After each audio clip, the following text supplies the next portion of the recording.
ये मोदी तो ऐसा कामदार है, मैं इस अगाध ज्ञान का भंडार मेरे पास है, ऐसा दावा कभी नहीं कर सकता हूं। नामदार कर सकते हैं, जो दावा ऋषि मुनि नहीं करते थे वो नामदार कर सकते हैं।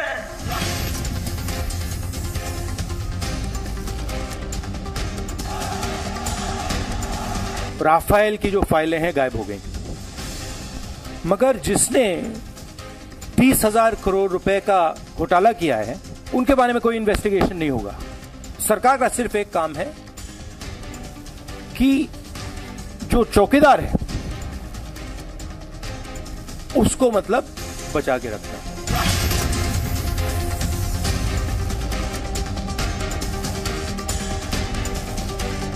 गरीबों को सशक्त करने के बजाय एक विशेष परिवार के नाम का प्रचार करना, यही उनका मकसद था। वोट बैंक तैयार करना, यही उनका मकसद था।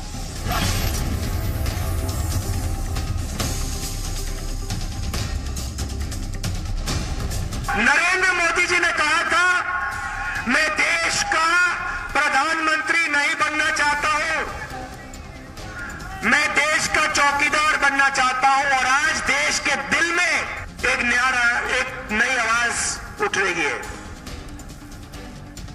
गली गली में शोर है, हिंदुस्तान का चौकीदार चोर है।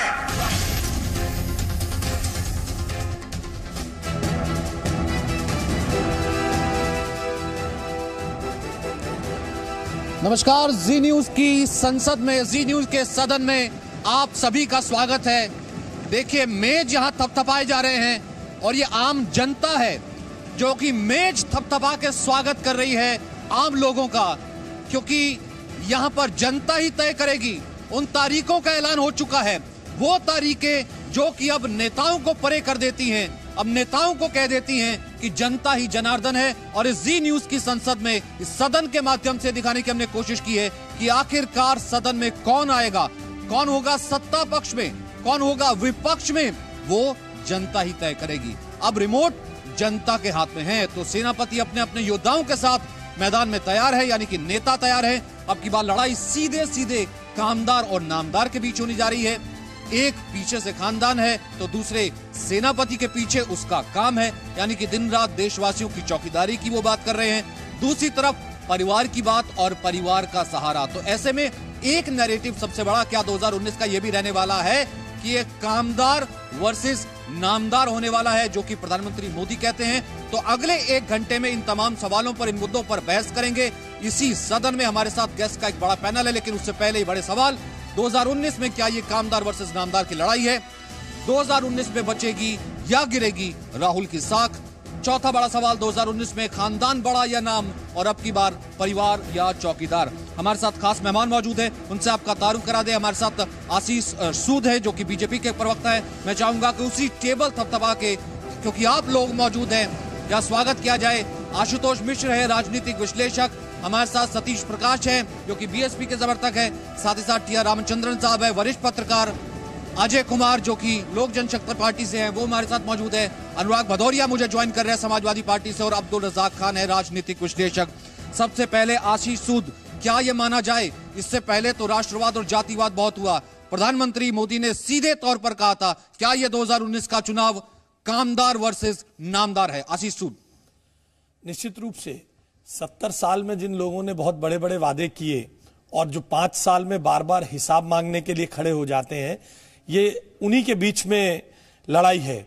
और ये लड़ाई इस बात की भी है कि जो लोग आज 5 साल के विकास कार्य और समर्पण भाव के साथ प्रधानमंत्री के इस देश के लिए किए हुए काम के साथ न्याय नहीं कर पाते, वही साइड ट्रैक के इश्यूज को लेकर आते हैं, वही इसको कम्युनल एजेंडा देने की कोशिश करते हैं, वही इसको एक अलग लाइन पर ले जाने का प्रयास करते हैं। कभी सेनाओं पे प्रश्न उठाते हैं, कभी फ्रिंज एलिमेंट्स की हरकतों पे प्रश्न उठाते हैं, और प्रधानमंत्री बार बार अपने 5 साल के काम के साथ जा रहे हैं। तो निश्चित रूप से कामदार और नामदार के बीच में लड़ाई है। 5 साल जिसने समर्पण के साथ काम किया, उसके काम के टेस्ट की लड़ाई है। नामदार है ना, आशुतोष मिश्र नामधार हैं, इस कारण से अफोर्ड कर सकते हैं कि इतना बड़ा दिन, इतनी बड़ी डेट, जनता यहां पर आ जाती है, लेकिन राहुल गांधी सोते रहते हैं। संडे को वो ट्वीट तक नहीं करते, संडे को बोलते तक नहीं है, जनता को एड्रेस नहीं करते हैं। कैसे लोग उनको वोट देंगे फिर?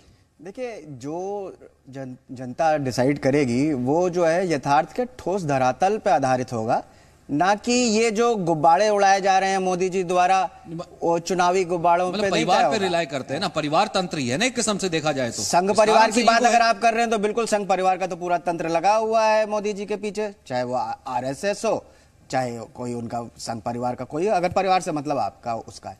बात हम लोग कर रहे हैं काम वही परिवार है, तो काम के जो है हम लोग अगर बात करें देखभाल करने तो अगर काम पे वोट मिल रहा होता तो हम लोग बात कर रहे होते कि बेरोजगारी क्यों बढ़ी, क्यों किसान आत्महत्या कर रहा है, क्यों गरीब दुखी है। लेकिन यहाँ पे सूद साहब ने बड़ा सही कहा कि काम तो किया नहीं है, अब उस पे एक झूठ की चादर डाली जा रही है कि भाई सेना पे प्रश्न उठाया जा रहा है। सेना पे किसी ने कभी प्रश्न उठाया ही नहीं। क्या कहा था सेना ने कभी प्रश्न ने क्या कहा था? सर नवजोत सिंह सिद्धू किस पार्ट से हैं? क्या सेना पर प्रश्न उठाया गया था कि नहीं उठाया गया था? बताइए, यहाँ पर जनता मौजूद है। क्या नवजोत सिंह सिद्धू ने कहा था कि नहीं कहा था कि वहां गए थे, पेड़ उखाड़ करके आ गए? मुझे एक बात बताइए, बीके हरिप्रसाद कौन है? मुझे एक बात बताइए ना, मैच फिक्सिंग है सेना पर सवाल। अच्छा ठीक है, हम कुछ लोगों से पूछ लेते हैं। मुझे एक बात बताइए, आपको लगता है 2019 का क्या सबसे बड़ा मुद्दा रहने वाला है? राहुल गांधी ये कह रहे हैं कि सेना पर सवाल नहीं उठाया। क्या सेना पर सवाल नहीं उठाया? सेना पे सवाल पूरी कांग्रेस पार्टी उठा रही है और उनके जितने सहयोगी हैं सब उठा रहे हैं। और रही बात राहुल गांधी जी की, तो राहुल गांधी जी ने 40 सेकंड का प्रेस कॉन्फ्रेंस करके तब सेना पे सवाल उठाए थे और आज एक ट्वीट तक नहीं कर पाए वो। नहीं ठीक है, आप बताइए। सेना पे सवाल ऐसे नहीं उठाया जा रहा है। जब बीजेपी के बड़े नेता अलग अलग उसमें इतने मर गए हैं, 250 मर गए हैं, 300 मर गए हैं, ठीक है, एक एग्जैक्ट फिगर आप नहीं बता पा रहे हैं देश की जनता को क्योंकि आखिर हुआ क्या, ठीक है, कितने लोग उन्होंने मारे। नहीं, लेकिन बात यह है ना कि सेना अपना काम करने गई थी। यहाँ पर एयर चीफ अगर कहते हैं या फिर हम वहां पर बॉडीज गिनने जाते, ठीक है। मैं इसी के ऊपर हमारे साथ 3 हमारे संवाददाता मौजूद है। सदन से बाहर जाता हूं, कुछ लोगों की बात करते हैं क्योंकि लोगों ने ही चुनना है और यहां तक लेकर के आना है। हमारे साथ नित्यानंद मौजूद है मुंबई से और जजाति इस वक्त उड़ीसा से मौजूद है। नित्यानंद, सबसे पहले मैं मुंबई का रुख करूंगा क्योंकि मुंबई का वोटर भी जागरूक है। क्या 2019 के लिए सबसे बड़ा नामदार वर्सेस कामदार है? क्या सेना के लिए सेना पर सवाल उठाना एक बड़ा मुद्दा होगा कि राहुल गांधी की साख दांव पर है? क्या कह रही मुंबई और महाराष्ट्र की जनता? जी बिल्कुल, डेट डिक्लेरेशन हो चुका है और महाराष्ट्र में 11, 18 और 23, 29 को इस 4 चरण में चुनाव होने वाले हैं। इस वक्त हमारे साथ जो मुंबई का सीधा मुनि से जानते हैं कि लगातार ये जो लोग सेना से सबूत मांग रहे हैं, आपको क्या लगता है ये इलेक्शन में एक बड़ा मुद्दा बनेगा? मुद्दा तो बन चुका है। मुझे लगता है कि इसका जो फायदा है वो भारतीय जनता पार्टी को होगा और हम एक नागरिक के तौर पर जो हमारा कर्तव्य है वोट देना, वो हम वोट देंगे और जनता तय करेगी कि किसे लाना है और किसे नहीं लाना है। किसकी ताजपोशी होगी, क्या लगता है इस बार माहौल क्या है? माहौल ये तो पूरा भाजपा विरोधी माहौल है क्योंकि जिस तरह से भाजपा का ये भारत देश में मतलब जो मतदाताओं के खिलाफ जो उन्होंने जो वादे किए थे वो वादे पूरे किए नहीं। आपको क्या लगता है, क्या है माहौल? माहौल तो बीजेपी के पक्ष में है और जो लोग सबूत मांग रहे हैं तो जनता उनको अभी बीजेपी के पक्ष में वोट डालकर बहुत तगड़ा सबूत दे देगी। और जब बात करते हैं काम की, तो अगर आप कहीं भी जाओ तो मेट्रो का काम चालू है, ठीक है, ब्रिजेस के काम चालू है। जो बोलते हैं ना काम बोलता है और काम दिखता है, तो आप लोगों को काम दिख रहा है। आपको काम दिख रहा है? नहीं सर, ऐसा मुझे तो लग रहा नहीं क्योंकि मैं भी एक धंधे वाला लड़का हूँ, बिजनेसमैन हूँ, मेरे को भी बिजनेस में इफेक्ट पड़ रहा है, बहुत सारा इफेक्ट। ठीक है, जजाति का रुख कर लेते हैं यहाँ से भुवनेश्वर का। जजाति, क्या वहां पर भी लोग मान रहे हैं कि काम की बात हो रही है वर्सेस नामदार की बात हो रही है, या फिर उनके लिए कौन से ऐसे बड़े मुद्दे रहने वाले हैं? क्योंकि डेट के ऐलान के बाद अब जनता के हाथ में ये सारी चाबी। जी जानना चाहेंगे, हमारे पास यहाँ के लोग मौजूद है, जैसे कि जी नामदार या कामदार, कौन सा मुद्दा इस इलेक्शन में आएगा आपको लगता है साहब? हमेशा जो काम करता है उसको लोग चुनना चाहिए और इस बार भी जो काम करने का और काम एश्योरेंस देके जो उस काम में लगाएगा उसको लोग बुलाए इस बार चुनेंगे, ये भरोसा है। लेकिन तो 2014 में जो इलेक्शन हुआ था उस वक्त बहुत सारे एश्योरेंस दिए गए थे, कहां तक कब और किस हद तक वो पूरा किया गया है भारत के जनता उसे असेस करेंगे। ठीक है, हमारे साथ कुछ युवा वोटर भी है। सेना की कार्रवाई पर ये सवाल उठा जा रहा है, सेना ठीक से कार्रवाई किया कि नहीं, ये कितना मानते हैं आप अगले चुनाव में ये बड़ा मुद्दा बनेगा? ये डेफिनेटली ये बहुत बड़ा मुद्दा बनेगा। ये हमारा देश के लिए बहुत गौरव की बात है। ये मुद्दा बहुत बहुत डीप तक जाएगा। ठीक है। अब्दुल रज़ाक भी इस वक्त हमारे साथ जुड़ गए हैं और मैं वापस यहाँ पर सदन पर आऊंगा, लेकिन अब्दुल रज़ाक सवाल मेरा ये है कि यहाँ पर परिवार बचाने की तो लड़ाई है ना, तभी यहाँ पर सारे इकट्ठा हो गए, जिससे प्रधानमंत्री मोदी भी एड्रेस कर रहे थे। देखिए मैं यहाँ पर काम कर रहा हूं और वहां पर भले तमाम परिवार है, गांधी परिवार हो, यादव परिवार हो, परिवार बचाने की लड़ाई है। परिवार तो बीजेपी में भी है, एनडीए में कितने परिवार ऐसे नहीं है जो इस बार भी इलेक्शन में करने की कोशिश कर रहे हैं। सबसे पहले सचिन जी देखिए, ये जो पुलवामा हमले को लेकर इसको चुनावी मुद्दा बनाया जा रहा है, इसके खिलाफ शिवसेना बहुत भी सामना में आज आया है कि इसके बारे में नहीं बोले।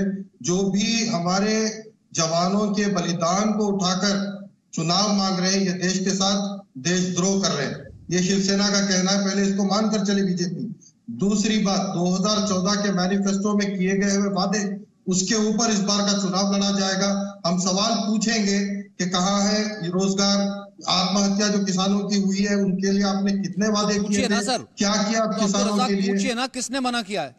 मैं वही तो कह रहा हूँ, पूछिए ना। आप ये कह रहे हैं पुलवामा का हवा बनाया जा रहा है, मैं ये कह रहा हूं कि देश को अंडर एस्टिमेट क्यों करते हैं आप? यहां पर पेट्रोलिज्म को अंडर एस्टिमेट क्यों करते हैं? आपको क्यों लगता है कि सिर्फ जो है, क्योंकि राहुल गांधी, तभी मैंने कहा ना सर, राहुल गांधी ने आज सुबह मसूद अजहर के लिए ट्वीट जरूर कर दिया, लेकिन उस दिन वो कहां थे जब वो सिब्बल सवाल उठा रहे थे, जब नवजोत सिंह सिद्धू ने सवाल उठाया था, तब ट्वीट नहीं होता ना। 23 मई वो तारीख है जो कि इस वक्त जनता तय कर चुकी है, जनता के हाथ में बटन आ चुका है और 23 तारीख को वो ये तय कर देगी कि 2019 में अब की बार किसकी सरकार। आशीष सूद, ब्रेक से पहले जो कि अब्दुल रज़ाक खान जिक्र कर रहे थे वो ये कि जो प्रधानमंत्री मोदी कहते हैं कि यहां पर सिर्फ एक आदमी को हटाने के लिए सारी कवायदे की जा रही है, वो होगा या फिर ये नामदार वर्सेस कामदार है, क्योंकि परिवार को बचाना है हर पार्टी के, इस कारण से यहां पर इस सरकार को हटाना है। आशीष सूद जवाब देना चाह रहे थे।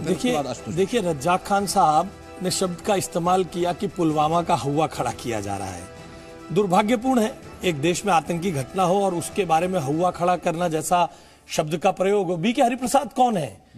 उन्होंने कैसे कह दिया कि ये एक मैच फिक्सिंग है?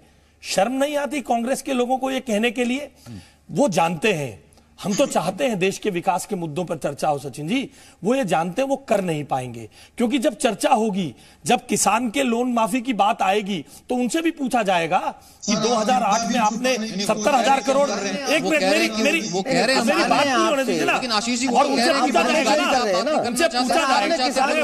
पूछा जाएगा जो आपके लोगों ने 70,000 करोड़ का कर्ज माफी की बात 2008 में की थी, कहां गए वो 70,000 करोड़? करेंगे ना, आपसे पूछा जाएगा आपसे 5 एकड़ जमीन के बदले में 6,000 रुपए 2,000 रुपए आप खा रहे हैं उनके हाथ में जाकर के, लोग हाथी पर बैठकर उनकी फसल का मूल्य दे नहीं पाए, आप देख रहे हैं। अभी तो आप ये नहीं मालूम 6,000 रुपए से आप गरीब परिवार के लिए क्या हो सकता है? आपको लगता है कि क्या पुलवामा का जिक्र करके, राष्ट्रवाद का जिक्र करके, और सर नहीं, देखिए रैली में पोस्टर तो लगा था सर, रैली में पोस्टर तो लगा था ना, बात तो सुनिए, रैली में पोस्टर तो लगा था ना, तभी चुनाव आयोग भी कह रहा था। क्या आपको लगता है कि अहम मुद्दों से ध्यान भटकाने की कोशिश है? देखिए सेनाओं का डेवलपमेंट की बात करी, नहीं होना चाहिए, वो बात कल भी उन्होंने कहा है, इनके एजेंडे को सूट नहीं करती है, उसमें चर्चा नहीं होने देते। अरे भाई इनसे पूछा जाएगा ना, क्या मतलब? सेना कोई बीजेपी की थोड़ा ही है, सेना इस देश की जनता की है, उसके ऊपर सर सेना जनता की है, लेकिन सेना पर सवाल उठाने का अधिकार किसको है? उनमें दही जमी हुई है, जबरदस्ती सेना के बीच में आ रहे हैं, कैसे कह दिया? सर ठीक है, जनता के बीच मैसेज तो जाता ही है ना सर, जनता के बीच मैसेज ये भी जाता है। मैं अनुराग भदौरिया का रुख करूंगा, एक सेकंड ओके ठीक है सतीश जी, एक सेकंड सतीश जी, एक सेकंड, मैं अनुराग भदौरिया का रुख करूंगा, लेकिन टी.आर. रामचंद्रन जी, मेरा सवाल ये है कि आपने तमाम पर्सपेक्टिव देखे हैं, यहाँ पर एक रैली भी देखी जिसमें पीछे वो पोस्टर भी आया था जिसमें फोटोग्राफ लगी हुई थी, जिसमें कहा गया था फोर्सेस नहीं है, लेकिन कहीं ना कहीं सेना का अपमान भी देखा है, सेना पर सवाल भी देखे हैं। जनता तो इस चीज को समझती है। ये मुद्दा रहने वाला 2019 में बड़ा, ये मुद्दा रहेगा और ये बड़ा सीरियस मसला है। देखिए हमारे फोर्सेस ए पॉलिटिकल हैं और मेरे ख्याल में बहुत कम देशों में फोर्सेस ए पॉलिटिकल होती हैं, और इसका एक वजह भी है, और फोर्सेस अपने आप में हमारे देश में जो ड्यूटीज उन पे सौंपी गई है वो कर रही है। और जो फोर्सेस से सबूत मांग रहे थे, क्या उन्हें इसका खमियाजा, क्या कहीं ना कहीं सेल्फ गोल है? आप फोर्सेस सर, फोर्सेस से सबूत नहीं मांगा क्या? अरे विपक्ष का काम है, नवजोत काम है कि वो पक्ष है जिसकी सत्ता है, विपक्ष का काम है कि पाकिस्तान। अनुराग भदौरिया, क्या विपक्ष का काम ये भी है कि वो पाकिस्तान का साथ दे? अनुराग भदौरिया, क्या विपक्ष का काम ये भी है कि राहुल गांधी आज तो ट्वीट करे जैश ए मोहम्मद के ऊपर, अजहर महमूद के ऊपर, नहीं एक सेकंड, मसूद अजहर के ऊपर, लेकिन उस वक्त ट्वीट ना करें जब सिद्धू सवाल उठा रहे थे, उस वक्त ट्वीट ना करें जब चिदम्बरम सवाल उठा रहे थे। तभी मैं कह रहा हूं ना कि क्या ये लड़ाई नामदार वर्सेस कामदार की है? परिवार तो हर तरफ है सर, चाहे वो उत्तर प्रदेश में हो ज्यादा परिवार। देखिए, मुझे इस बात का बड़ा अफसोस होता है कि हमारे देश के अंदर में झूठ बहुत बोला जा रहा है। 5 सालों से झूठ ही झूठ चल रहा है, बेरोजगारी के नाम पे हो या किसान के नाम पे हो या महिलाओं के नाम पे हो। मैं पूछना चाहता हूं कौन है नामदार? चोरी के नाम पर हो। मुझे याद है अभी ताज पैलेस में एक प्रोग्राम हो रहा था, सुन तो लीजिए ना, मैं किसी के बीच में नहीं बोला। कौन है नामदार? मैं अभी ताज पैलेस एक प्रोग्राम में था और वहां पे अखिलेश यादव जी भी थे। एसपीजी आई, बोले हटो हटो, सबको हटा दिया, इंक्लूडिंग चीफ मिनिस्टर को भी हटा दिया। कौन? कि 4 घंटे बाद यहां प्रोग्राम है मोदी जी का, 4 घंटे में आप इतने बड़े बड़े लोगों को रोड बंद कर देते हो, आप लोगों को घर के अंदर बंद कर देते हो कि राजा निकलने वाला है।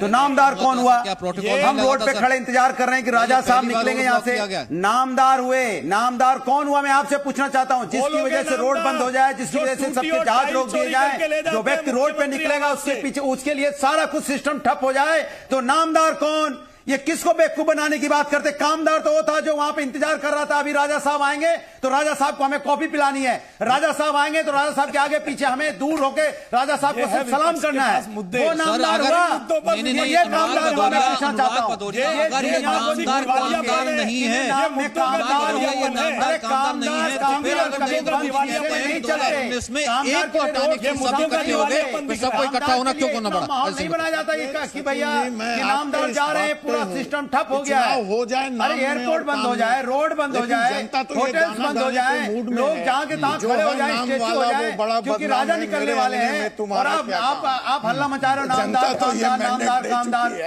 नाम वाले घर में सोते रहो। और जनता मन बना चुकी है हमारे काम पर, एनडीए के काम पर, वो वोट लगाने नहीं, मैं ये कह रहा हूं कि अगर ऐसी एंटी इनकम्बेंसी है, अगर यहां पर इतने मुद्दे अनुराग भदौरिया जिसका जिक्र कर रहे हैं, सतीश प्रकाश जिक्र कर रहे हैं, तो मैंने पहले भी जिक्र किया था, तो फिर टीएमसी ने अभी से क्यों एक बहाना लगाना शुरू कर दिया है? पहले तो फेसेस की बात कही, अब वहां पर यह बयान आया कि रमजान में चुनाव है, रमजान में जान के चुनाव करवाया जा रहा है ताकि रमजान में लोग थक जाते हैं, वो चुनाव करने ना बाहर जा पाए क्योंकि उन्होंने रोजा रखा होता है। यहां पर एनसीपी ने भी ये बात कही है, एनसीपी भी ये कह रही है कि देखिए ये कहीं ना कहीं साजिश है।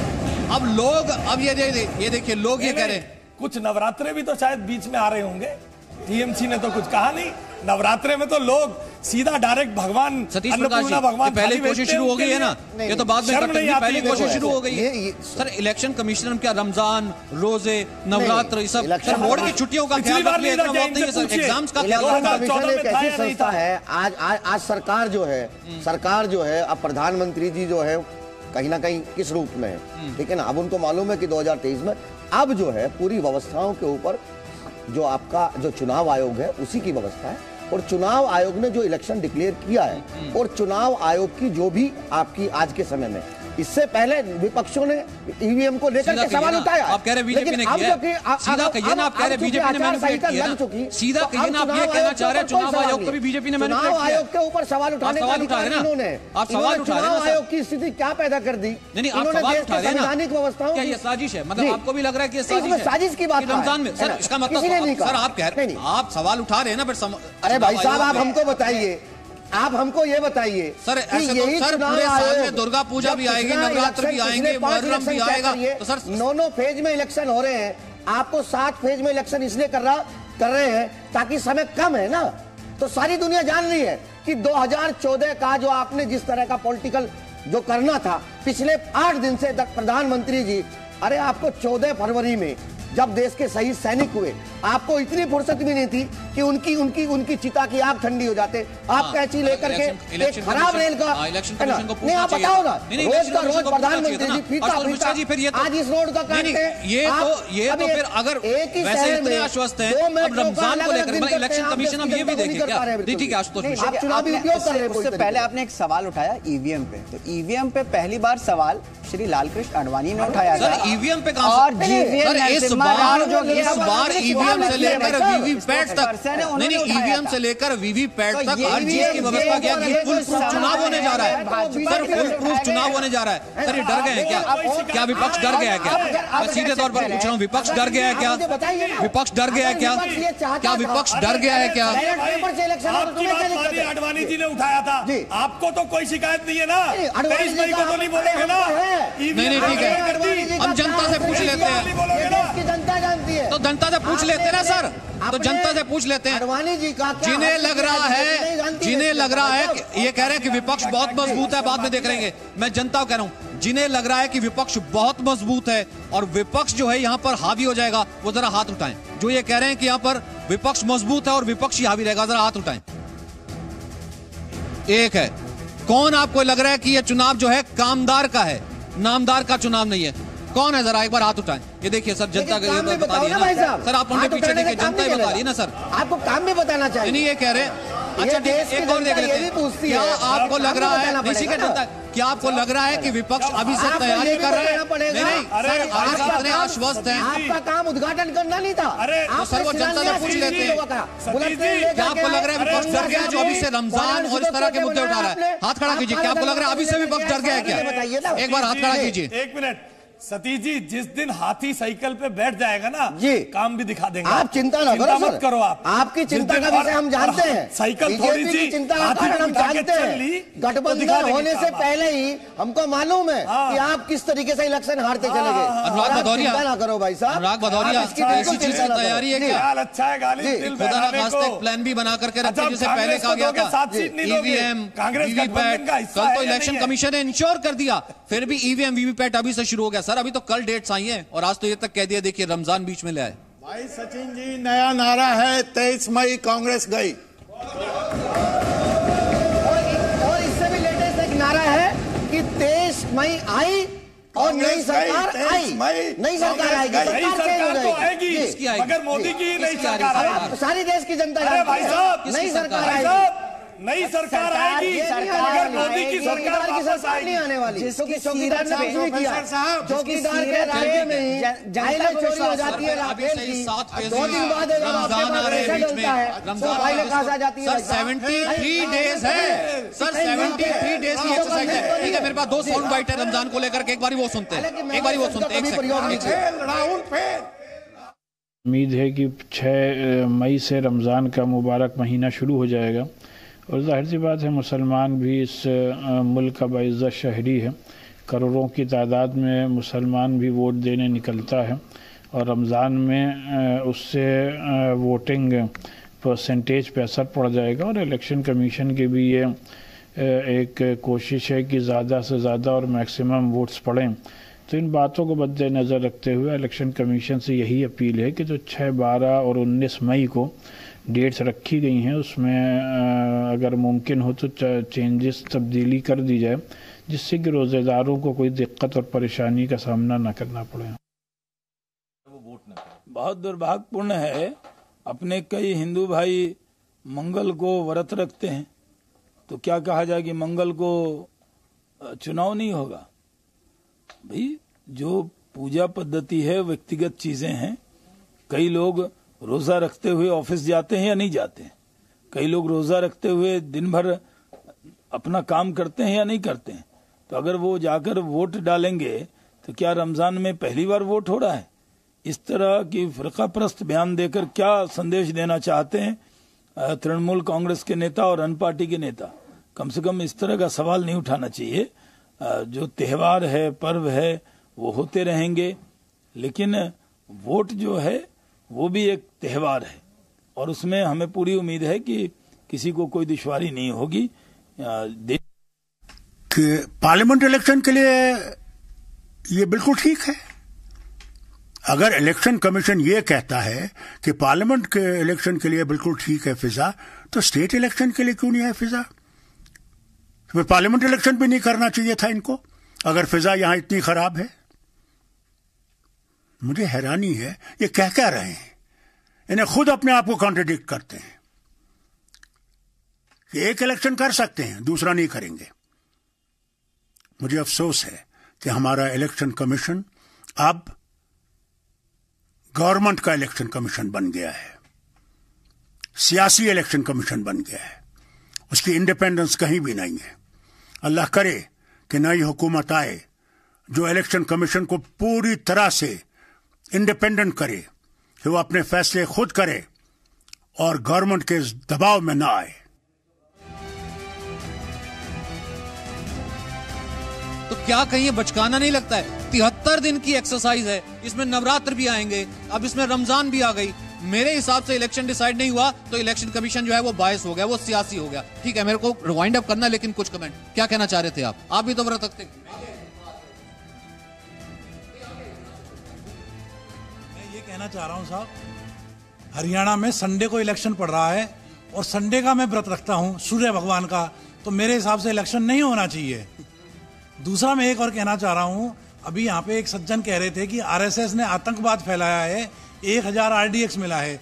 माना इनके हिसाब से, मानता हूं आरएसएस ने आतंकवाद फैलाया। फिर तो 33 करोड़ देवी देवता है, फिर तो होना ही नहीं चाहिए। फिर तो मंगलवार का व्रत आएगा, शनिवार का व्रत आएगा। सर अब इलेक्शन कमीशन 73 दिन में सारा देखे। सर सचिन जी एक सवाल कि चुनाव आयोग को यह भी जानना चाहिए कि अगर वहां लोकसभा के इलेक्शन हो सकते हैं तो वहां विधानसभा के इलेक्शन क्यों नहीं हो सकते? दे दीजिए। सर मैं वही कह रहा हूं ना, हर आदमी को अपने तरीके से अपनी लास्ट कमेंट। अगर वो उनको ये मैसेज होता है सर ठीक है, कश्मीर की जनता लोकसभा के लिए तो वोट डाल सकते हैं, मेरा एक लेकिन सवाल विधानसभा का वोट डालना हुआ था केरला का, जिसको कहते हैं टर्निंग पॉइंट था। केरला के चुनाव के दौरान में बाई इलेक्शन में रमजान का बिल्कुल था, बिल्कुल था, रमजान का महीना था केरला। नहीं, मेरा कहने का मतलब ये है, मेरे को छोटा सा ब्रेक लेना है। जब यहाँ डेट डिसाइड ही चुकी है, जब जनता ने तय करना ही है, मैं ये कह रहा हूं जब जनता ने तय करना ही है तो नेता अभी से इतना घबराए क्यों हुए हैं? क्या फिर उनको डर लग रहा है? क्योंकि इंतजार कर लें, ये जो जनता है वो डिसाइड कर देगी 23 तारीख का। फिलहाल मेरे पास वक्त इतना ही है, लेकिन लगातार जी न्यूज की सदन में, जी न्यूज की संसद में हम आते रहेंगे इसी जनता के बीच और इसी में थपथपा करके सवाल पूछते रहेंगे पक्ष और विपक्ष दोनों से।